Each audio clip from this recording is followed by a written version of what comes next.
All right, buckle up, everyone, because today we are going deep on something that affects every single one of us, whether you realize it or not. Plate tectonics. Ah, the ground beneath our feet. Exactly. Earthquakes, mountains, even the air we breathe. Mhm. It all ties back to this.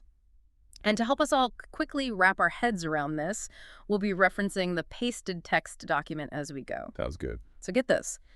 The continents we see today, they're like puzzle pieces that have been drifting around for millions of years. Oh, yeah, I've heard about this. Like, they all used to fit together. You got it. And we're going to uncover that story, how this supercontinent Pangaea broke apart to form the world we know today. Fascinating stuff. But first, we got to go back in time to the early 1900s. That's when this guy, Alfred Wegener, he basically looked at a world map and was like, wait a minute, these continents, they kind of look like they fit together. Really? Just from eyeballing it? Well, he had some evidence to back it up, Okay, like what? like matching fossils across continents. Oh, right. Like that Glossopteris plant. I remember seeing that in the pasted text. They found fossils in South America and Africa. Exactly. And then there's similar rock formations on opposite sides of the Atlantic, all pointing to the idea that these land masses were once connected. So that's where he got the idea for this supercontinent, Pangaea, right? And that it started breaking apart like 200 billion years ago. You got it. But there was one major problem. Oh, I bet I know what you're going to say. How do you move entire continents? Bingo.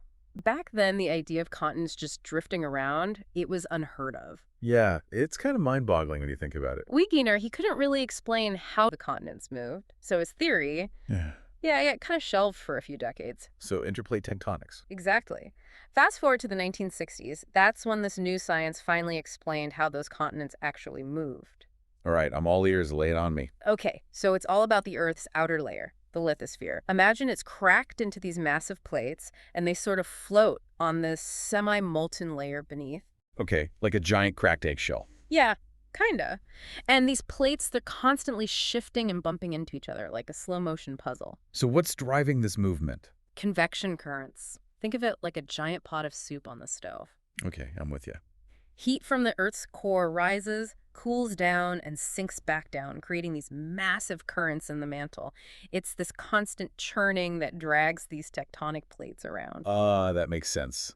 So all this bumping and grinding, That's what creates the mountains, the earthquakes, the volcanoes. it all starts coming together now. And the way those plates interact, that's what makes it even more interesting, right? Yeah, you got it. We're talking three main types of plate boundaries. Hit me with them.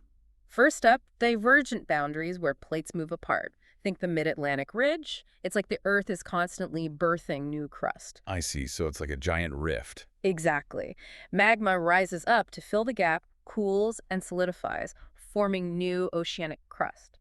And it keeps pushing outward like a conveyor belt. Wow. So that's how new crust is formed. That's just one way. Now, what about when plates come crashing into each other? Oh boy. Sounds intense. That's a convergent boundary. And you get some seriously wild stuff happening, like when two continental plates collide, boom, they buckle and fold, pushing up massive mountain ranges. Think Himalayas. No wonder those are the tallest mountains in the world. They're the result of two continents going head to head. Right. But what happens when an oceanic plate meets a continental plate? Oh, good question. They can't both just crumple up. So what happens? Think of it like a giant geological wedge. The oceanic plate, it's denser, so it dives under the continental plate. That's subduction, right? Bingo. And that creates those deep ocean trenches, like the Mariana Trench. Mind-bogglingly deep. It's like one plate is getting swallowed up by the other. It's a geological showdown. Then there's the third type of boundary, transform. So not all about crashing or pulling apart. Yeah. What happens at a transform boundary? Think California's San Andreas Fault.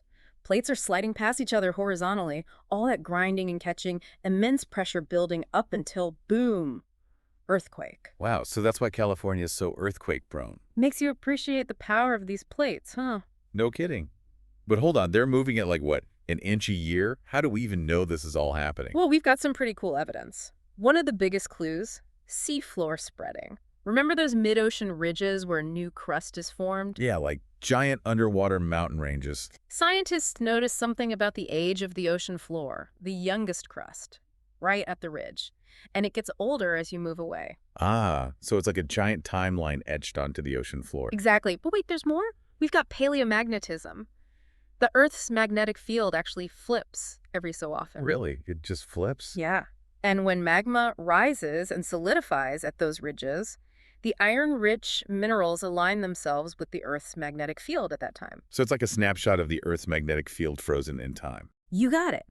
Then, when the field flips, the new crust records that change. And what do we end up with? These stripes of alternating magnetic polarity on the seafloor. And guess what? They match up on either side of the ridge. Like a giant magnetic barcode.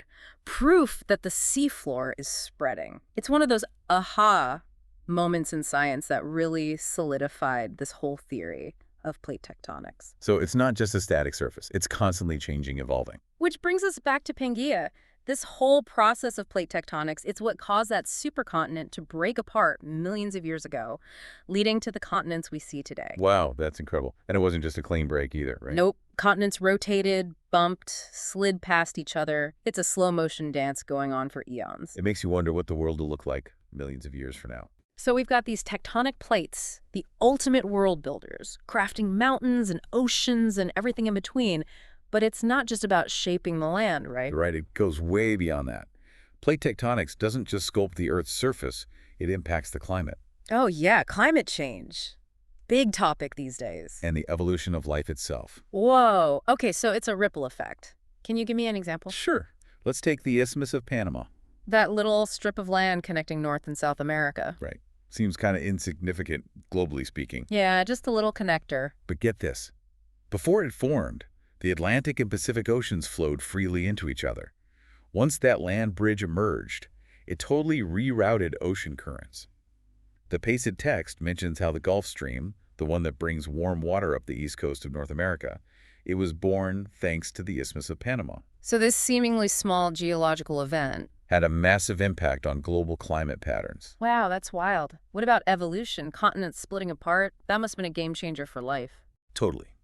Imagine you're an animal living on Pangaea. Suddenly, your habitat starts splitting apart. Oceans form.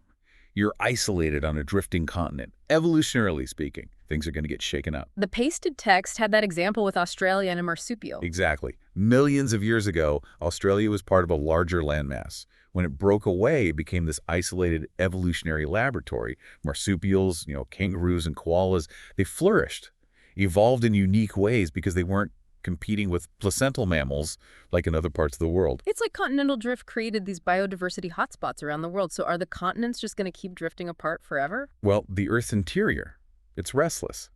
Based on current plate movements, it's likely a new supercontinent will form. Millions of years from now, of course. Some scientists call it Pangaea Ultima. So everything comes full circle, a giant continental reunion. It's one possibility. Another scenario, Amasia. The Pacific Ocean closing up, the Americas colliding with Asia. It really highlights how dynamic our planet is, constantly changing. Hard to wrap your head around all that time. But exciting to think Earth's story is still being written. But why should the average person care about plate tectonics? It seems so removed from daily life. It might seem distant, but understanding it is surprisingly relevant to our lives. Natural disasters, for example. Earthquakes and volcanoes. They're directly linked to plate movements. If we know where the boundaries are, we could prepare for disasters better. Exactly. By studying plate boundaries and fault lines, scientists can identify high-risk areas. This information helps inform building codes, emergency response plans, early warning systems. It's about saving lives, mitigating damage. So it's not just about understanding the past, it's about shaping a safer future. Precisely. Plate tectonics also plays a huge role in resource exploration. Resources, like oil and gas. Those are fossil fuels. I'm talking more like valuable minerals. Copper, gold, diamonds. They're often found in areas associated with plate boundaries. Understanding those geological processes helps us find and extract those resources better. It's amazing how this seemingly abstract science has such practical implications. And honestly, it's also about appreciating the power and beauty of our planet. For sure. Knowing that the ground beneath us is constantly shifting, mountains rising, oceans forming, it gives you a whole new perspective on the world. It really makes you appreciate deep time. These processes happen over millions of years. Our human lifespan feels like a blink of an eye. It's humbling, but also inspiring. By studying the past, we can understand the present and make predictions about the future. So next time I see a mountain range or hear about an earthquake, I'll definitely think about it differently, like having a decoder ring for understanding Earth's history. I like that. It's about seeing the world with new eyes, recognizing the patterns and connections that might have been invisible before, fostering a sense of wonder and appreciation for the planet we call home. Well said. But we've only just scratched the surface. There's always more to uncover, more to understand about this intricate dance of the continents. We've talked big picture, but what about that new supercontinent we were talking about? What might life be like on this future supercontinent? Okay, so millions of years from now, all the continents we know today, they're smashed back together. What does that world look like? Well, it'll be a dramatic reshaping of our planet, that's for sure. Coastlines we know would vanish, ocean currents totally different, and the climate. That's where things get really interesting. Imagine the interior of that massive supercontinent. I'm thinking super dry, maybe a giant desert. Yeah, you're probably right. Most of the rainfall would be concentrated around the edges. The pasted text even suggests that.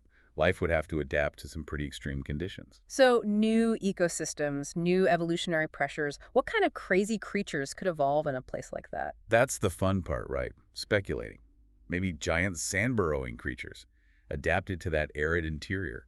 Or think about how plants might evolve to survive in those harsh conditions. It's almost like an alien planet, right here on Earth. All thanks to the constant reshuffling of the continents. This whole deep dive has been mind-blowing. Plate tectonics, it's so much more than just earthquakes and volcanoes. It really is the driving force behind so many of Earth's processes. Yeah. And the story. Oh, it's far from over.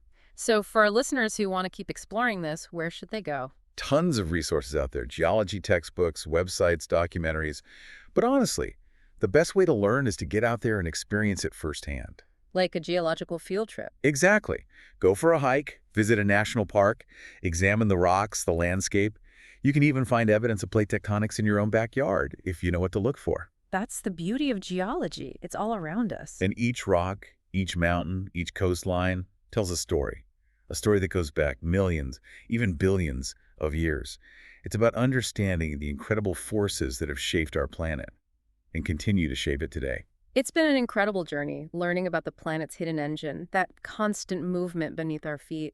To all our listeners out there, we hope you've gained a new perspective, a deeper understanding of this ground we stand on. And remember, keep exploring, keep questioning. Never lose that sense of wonder about the amazing world we live in. That's a perfect note to end on. Thanks for joining us on this deep dive into plate tectonics. Until next time, keep your eyes on the horizon and your minds open to the endless possibilities of our dynamic planet.